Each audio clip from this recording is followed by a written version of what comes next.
बहुत से सवाल है, उस पर कमेटियां बन जाएगी। भारत सरकार उन चीजों पे बात करती रहे कमेटी से, और हमारा जो मोर्चा है वो भी वही है, और जो ऑफिस है वो भी सिंघू बॉर्डर है। जहां कच्चे मोर्चे थे उनको पक्के बनाया जा रहा और मजबूत बनाया जा रहा। वो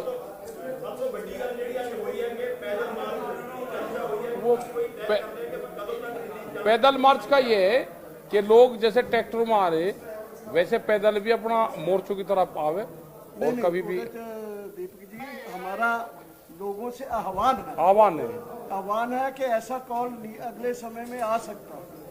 वी आर लोगों को तैयार कर रहे हैं पर जैसे गुरनाम सिंह जी ने भी कहा, इन्होंने भी कहा, मैंने भी कहा, वो है लोगों को ये जो प्रेशर है इसके साथ लोगों का जो सैलाब है वो जोड़ना, वो आगे कैसे बनाया जाए उसकी एक मानसिक तैयारी है लोगों की। देखिए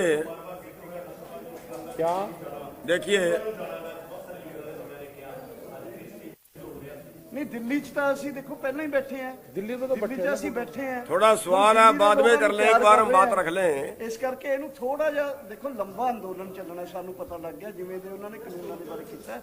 इस करके दिल्ली च पहला चलने होने हैं।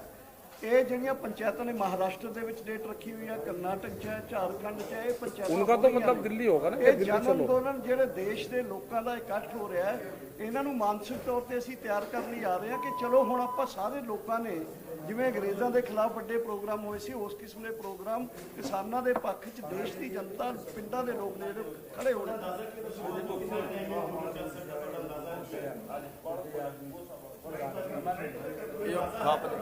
देखिए आंदोलन तो तब तक चलेगा जब तक हम जीत नहीं जाते। और पत्थर बेशक आखिरी चोट से टूटता है, हमें ये नजर आ रहा है कि मोदी सरकार अभी हिल नहीं रही है। पत्थर बेशक आखिरी चोट से टूटता है, लेकिन पहले वाली जो चोटें हैं वो बेकार नहीं गई।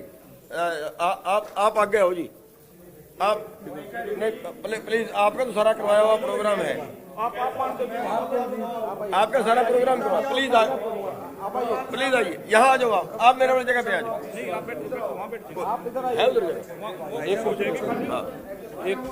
एक कुर्सी बीच में और लगाओ, एक कुर्सी लगा दे बीच में, कुर्सी लगा दे।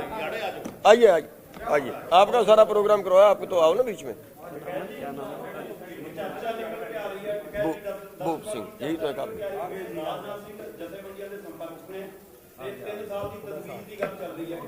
नहीं, यहाँ तो नहीं ना, अभी तो नहीं किसी का कुछ हुआ है, वो वैसे ही खबर होगी। प्रधानमंत्री ने ये भी कहा कि टेबल पर आइए, बातचीत करते हैं आपसे, और भ्रम फैलाया जा रहा है। एमएसपी और मंडियों को कुछ नहीं हुआ है जब से ये ऑर्डिनेंस लागू हुए हैं।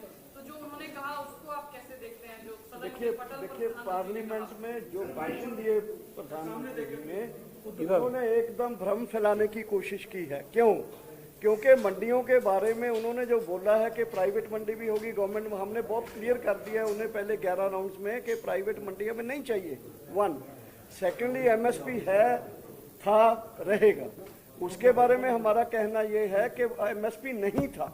एमएसपी बिहार में कहाँ मिलता है, मध्य प्रदेश में कहाँ मिलता है, एमएसपी नहीं है, नंबर 1। नंबर 2, पंजाब में एमएसपी और गेहूं और पैडी पर मिलता है, मक्की पे नहीं मिला है।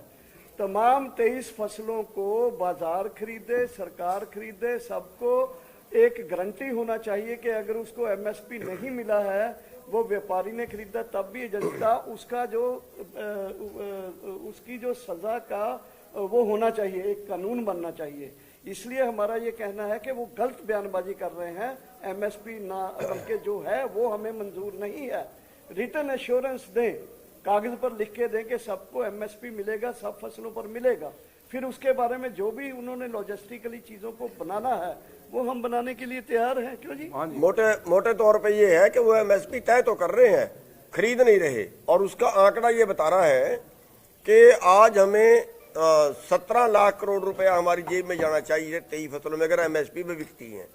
लेकिन आज जो किसान को मिल रहा है वो 13 से 14 लाख करोड़ मिल रहा है, यानी 3 से 4 लाख करोड़ का पर साल नुकसान है।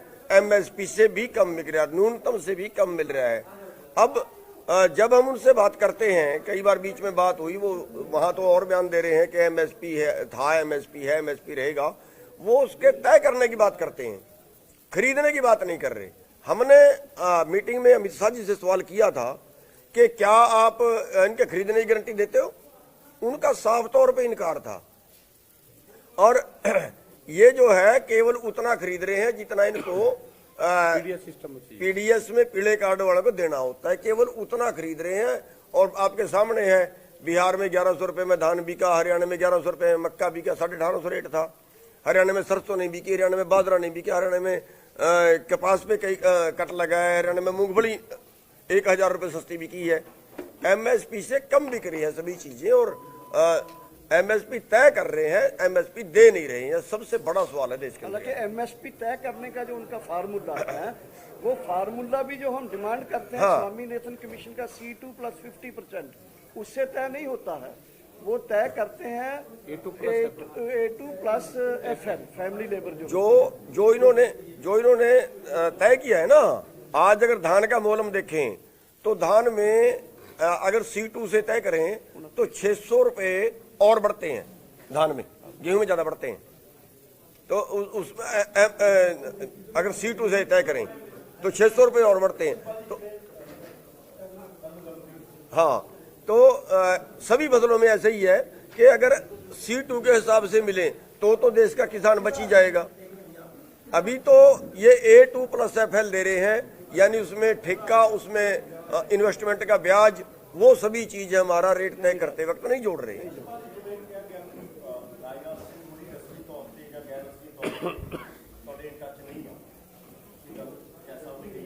ना अभी किसी का कोई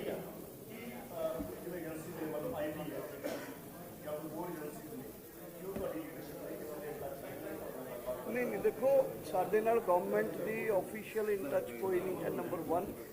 नंबर 2, साडे वालों अपनी जथेबंदियों वालों कोई इस किस्म का मैकेनिज्म नहीं है। 2, नंबर 3, अगर कोई अधिकारी किसी के फोन पर बात कर लेता है और कर ले, that's a different matter, that is totally, बल्कि हमारा किसी से कोई लेना देना लिंक नहीं। बहुत हम वेट कर रहे हैं कि कोई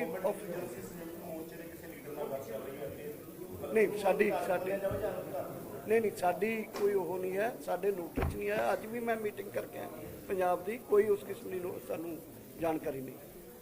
लेकिन सर, जो एक फोन कॉल की दूरी 1000 मील की दूरी लग रही है, उधर से शुरुआत नहीं हो रही है, आप लोगों की तरफ से भी संपर्क नहीं किया जा रहा? ऐसे ना संपर्क तो जब करें ना उनसे, जब उनका कोई डाटा बेस और वो कोई तैयार हो, वो तो पहले जैसे वे बातचीत करते थे उनके पास में पूरा सिस्टम है। पहले ही वो संयुक्त मोर्चे के पास में कॉल आती थी उनको मीटिंग करनी होती थी।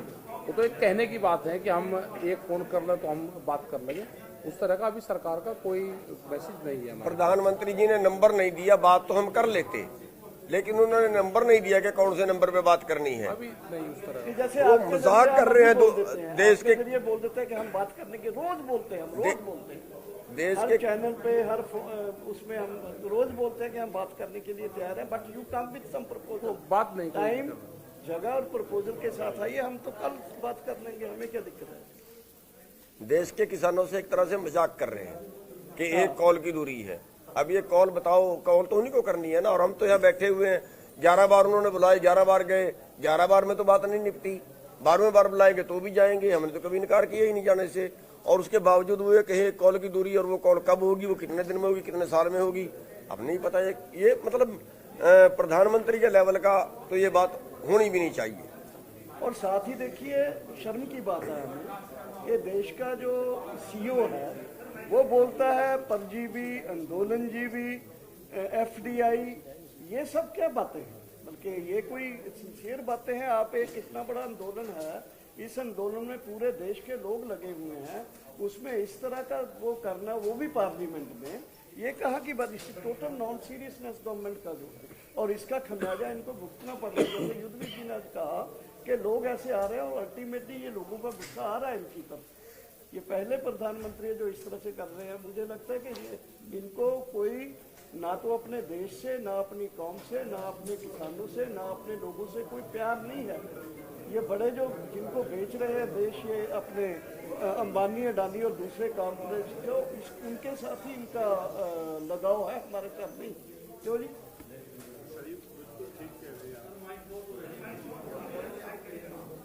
देखिए अभी पीछे क्या हुआ है। 50 लाख करोड़ रुपया इंडस्ट्री को लोन दिया गया, 61,000 करोड़ रुपया एनपीए किया गया 10 इंडस्ट्रियलिस्ट का। किसान का अगर 5-7 हजार करोड़ का अगर माफ करने की बात आ जाती है तो सरकार के बजट में पैसा नहीं होता। केवल 10 इंडस्ट्रियलिस्ट का 61,000 करोड़ रुपया इन लोगों ने राइट ऑफ 61,000 करोड़ रुपया माफ किया इन्होंने। और हम जब मांग करते हैं तब ये कहते हैं कि हमारे पास पैसा नहीं है। ये दोहरी नीति है। ये एमओयू पहले साइन हो गया था अडानी के साथ कि आप जितने भी गोदाम बनाओगे उनमें उनका प्रबंध, उसमें जो गल्ला रखने का प्रबंध हम करेंगे, इस तरह का कानून लेके आएंगे। इन्होंने वो लिमिट हटा दी एसेंशियल कमोडिटी की। और मैं तो आप प्रेस के माध्यम से ये कहूंगा, वो जो लिमिट हटी है वो हमको प्रोड्यूसर को तो मारेगी, क्योंकि वो जो जिसके पास स्टॉक होगा वो फसल के टाइम पे तो उसको रिलीज करके मार्केट में पैसे गिराएगा, और जिस दिन वो उसके गोदाम में आ जाएगा उस दिन कंज्यूमर मरेगा। इस लड़ाई में हम अपील उस कंज्यूमर से भी कर रहे हैं बार बार कि अगला नंबर आपका, आज हम धार पे रखे हैं, अगली तलवार आपके गर्दन पे होगी। अब क्यों ना अभी साथ आ जाएं और साथ आके इसको अभी निपटा दें इस पूंजीवाद को, ना तो इस देश में पूंजीवाद, इस तरह का पूंजीवाद आएगा। कई दफे प्रधानमंत्री जी ने दूध का जिक्र किया कि डेयरी फार्मर को फायदा होगा। ये जो मॉडल लेके आए, डेयरी फार्मर पूरे यूरोप में आंदोलन करता, वहां पे क्या कानून है कि डेयरी से ही आप दूध खरीद सकते हैं, डायरेक्ट जो है किसान जो है कंज्यूमर को नहीं दे सकता। किसान से 29 सेंट में लिया जाता दूध और 1 यूरो 10 सेंट में डेयरी बेचती है उसको। इतनी बुरी हालत में है यूरोप का किसान। अगर सब्सिडी ना हो, कैश सब्सिडी ना हो, पर काऊ कैश सब्सिडी है तो सरवाइव नहीं कर सकता। यहाँ पे इन्होंने कर दिया 2 गाय होंगी तो आपको कमर्शियल मीटर लेना पड़ेगा, 6 अगर गाय हैं तो आपको 6 पशु हैं तो आपको रजिस्टर्ड कराना पड़ेगा। हर किसान के पास 2-4 भैंस, 2-4 कटिया बछिया हो जाती हैं, सब रजिस्टर्ड होंगे। सबका ये थोड़े दिन में इंस्पेक्टर घूमेंगे और किसान घूमता रहेगा, रिश्वत देता और उनको कराता। ये शिकंजा का एक ऑर्गेनाइज सेक्टर को सौंपने का शिकंजा है। खाली खेत नहीं सौंपे जा रहे हैं, ये फसलें, गल्ला, गेहूं, अनाज नहीं सौंपा जा रहा। डेयरी सेक्टर भी उन्हीं के शिकंजे में जाने की तैयारी हो रही है। कुछ नियम तो बदल दिए हैं और जिस दिन ये अगला कदम ये होगा कि डायरेक्ट जो है सेल, आज 80% दूध को सीधा जो है प्रोड्यूसर कंज्यूमर को बेचता, उत्पादक जो है वो उपभोक्ता को देता है। जिस दिन ये आ जाएगा 100% आपको डेयरी का, मदर डेयरी से ही आपको, या दूसरी डेयरी ABCD रिलायंस की हो, जो भी पूंजीपतियों की होंगी, तो ये इस कड़ी कदम बढ़ रहे हैं। और ये लड़ाई उन्हीं कदमों को रोकने के लिए हम लोगों ने शुरू की है कि ये पूंजीवाद अगर इस 135 करोड़ के देश में, जहाँ लोगों की परचेजिंग पावर नहीं है, जहाँ लोग, चरण सिंह के आंकड़े थे 31% किसान 2 बीघे से कम का, 50% कम, ये प्रधानमंत्री ने अभी उनका रेफरेंस दिया चौधरी चरण सिंह जी का, ये 80% किसान 1 हेक्टेयर 2 हेक्टेयर से कम का। इतने छोटे किसान को यूरोपियन मॉडल में डालना मतलब कहीं फिट नहीं बैठता। हमने बार बार कहा कि अगर हिंदुस्तान को देखना है तो चौधरी चरण सिंह के परिप्रेक्ष्य में जाओ। उन्होंने एक पुस्तक लिखी है, भारत की भयावह आर्थिक स्थिति, कारण और निदान। उसमें उन्होंने लिखा कि ये माइग्रेशन जो बढ़ रहा, ये इसलिए बढ़ रहा है कि देहात को इग्नोर किया। हमेशा जो जितना इन्वेस्टमेंट हुआ वो शहरीकरण की तरफ हुआ। देहात के नौजवान को अगर गांव में रोकना, पलायन अगर गांव का रोकना है तो हमको लघु उद्योग पे और कुटीर उद्योग पे जाना पड़ेगा। गांव के बच्चों को एक मार्केट सुनिश्चित करानी पड़ेगी। ये तमाम इश्यूज हैं हमारे इनके, जो गांव के टोटल इश्यूज को। और यूथ आज में जो इतना नौजवान हमारे साथ जुड़ा है, कहीं ना कहीं वो पीड़ित है इस सिस्टम से, वो असंतोष है जिसकी वजह से वो हमारे साथ आया। तो ये बड़ी लड़ाई है और इसमें आप लोगों का, मीडिया का एक सार्थक सहयोग जो हमें मिल रहा अब तक, निश्चित तौर पे ये सहयोग मिलता रहेगा तो इस लड़ाई को जीतेंगे, ये हमको यकीन है और इसी रणनीति पे हम काम कर रहे हैं। आप कहेंगे? बस आप लोगों ने कह दिया। ਪੰਜਾਬ ਦੇ ਵਿੱਚ ਮਹਾਪੰਚਾਇਤਾਂ ਦੀ ਸ਼ੁਰੂਆਤ ਹੋਈ ਆ, ਇਹ ਆਉਣ ਵਾਲੇ ਹੋਰ ਜ਼ਿਲ੍ਹਿਆਂ 'ਚ ਵੀ ਹੋਊਗੀ। ਦੇਖੋ ਪੰਜਾਬ ਦੇ ਵਿੱਚ ਬਹੁਤ ਵੱਡੀ ਮਹਾਪੰਚਾਇਤ ਕੱਲ ਹੋਈ ਹੈ और मुझे लगता है कि ये जो फिनोमेना है ये पूरे देश अभी महाराष्ट्र में रखी हुई है, 20 तारीख की तो इसका मतलब ये है कि देश जाग रहा है, किसान आंदोलन देश को जगा रहा है और देश के तमाम खेतों खलिहानों में जो काम करने वाले रहने वाले जो लोग हैं वो उठ रहे हैं, एक किसान क्रांति, जैसे कैद जी ने बोला, किसान क्रांति की तरफ बढ़ रहे हैं। एक बात मेरी रहेगी, पहली दफे इसमें ऐसा हुआ है कि किसान और मजदूर साथ आए। जो गांव का खेती में जुड़ा हुआ मजदूर है उसको भी एहसास हो गया है कि अगर खेती निकल गई तो उसका भी जीवन, क्योंकि एक दूसरे के पूरक है, ना तो किसान मजदूर के बिना जिंदा रह सकता, ना मजदूर किसान के बिना जिंदा रह सकता। और पहली दफे ये हमको फूट डाल के अलग अलग रखते थे, पहली दफे दोनों ने ये महसूस किया। किसान ने भी निवेदन किया, भाई लड़ाई हमारी, आप ये एक लड़ाई है, हमारे अस्तित्व की लड़ाई है। मजदूर और किसान इसमें आप देखेंगे तमाम जो है, जो खेती और मजदूर है, किसान है, वो एक संयुक्त मोर्चे का अंग बन के इसमें उभरा है। ये इस लड़ाई की खूबसूरती है जो पहली दफे आजादी के बाद इस देश में हुआ। जल्दी ही सेंट्रल ट्रेड यूनियन के साथ बैठक करके हम एक किसान मजदूर एकता दिवस का ऐलान करने जा रहे हैं, जल्दी बहुत जल्दी। प्रधान जी, सारी किसान यूनियन बैठी है। एक क्वेश्चन है प्रधान जी, खासकर आपसे, जितने भी जो अडानी अंबानी को गोदाम के लिए जमीन गई है अधिग्रहण के लिए, उसमें जैसे नौड़क था हमारा हरियाणा में गाँव, वह आदमी 100 किले गए उनके प्रधान जी, तो कितना दे दिया 5 किले 10 किले का मुआवजा, फिर उन्होंने रोक लगाई तो 5 करोड़ का भी दे दिया बाद में। तो वो लोग जो चाहे हैं उनमें लाइन बिछा दी 100 किला में, वो चाहते हैं पूरे 100 किला के मान गाँव के गाँव वो साथ आना चाहते हैं। वो चाहते हैं कि जो जमीन अडानी अंबानी को दे दी उस जमीन के बारे में भी कोई ना कोई किसान यूनियन वो भी मुद्दा लेकर चले। आपके आंदोलन में कोई असामाजिक तत्व नहीं घुसे आगे, इसके लिए किसी तरह के कोई प्रबंध? यही है कि सामाजिक तत्व का पता चल जाता है, हम पकड़ते हैं हमको। उसकी भाषा क्या है, वो हाथ में डला ले रहा, वो भड़का रहा, वो किसी के साथ में वैसे बदतमीजी कर रहा, तोड़ फोड़ कर रहा, पुलिस वालों के गले में झगड़ा कर रहा, तो उसका पता चल जाता है कि ये है। तो इन चीजों को हम जो सब लोग हैं आपस में देखते हैं उसको, और वो आदमी अगर गलत आदमी है तो पकड़ में आ जाता है हमारा। इसी उससे पकड़े हम, उसकी भाषा से पकड़ लेते हैं, एक शब्द से। 26 तारीख में हम गए यहाँ से, वो एक दीवार पर खड़ा वहां पे, और उसने कहा जी आप कहाँ थे, आपको तो वे सरदार ढूंढ रहे। मैं कहा भाई सब पकड़ो, मैं गुज्जर, वे साथी। मैं कहा भाई ये कहाँ से है, कह लीजिए मैं तो इटावा का। वो कह ले जी कल ये कैन लेकर आ रहा था और ये कल हैदराबाद का बता रहा था। मैं कहा पकड़ो। वो पकड़ा और वो फिर पुलिस को दिया। तो उसके एक शब्द से पता चल जाता है कि इसका मोटिव क्या है। तो हम सब अपने जो नौजवान हैं हमारे लगे हुए हैं, ये सब हमारे वॉलंटियर हैं वहाँ पे, कैसे पकड़ते हैं ये सब, कौन आदमी क्या है। हमने वो करा है कि जो आदमी टेंट में या कहीं पर रुक रहा है उसका आधार कार्ड, वो किसके साथ में है, उसकी क्या विचारधारा है। अगर किसी पर आधार कार्ड नहीं है तो या तो कैंप छोड़ देगा, या 5 आदमी अगर उसके गारंटर हैं, उनका जानने वाला है तो रुकेगा। नहीं तो सब हमारा चेकिंग अभियान चलता है, हमारा हाथ वो भी चलता है चेकिंग अभियान, पूरे ग्रुप वे चलाते हैं उसको, कोई कुछ सब चलता है, सब वॉलंटियर हमारे ट्रेंड है सब। थैंक यू जी, बहुत बहुत शुक्रिया।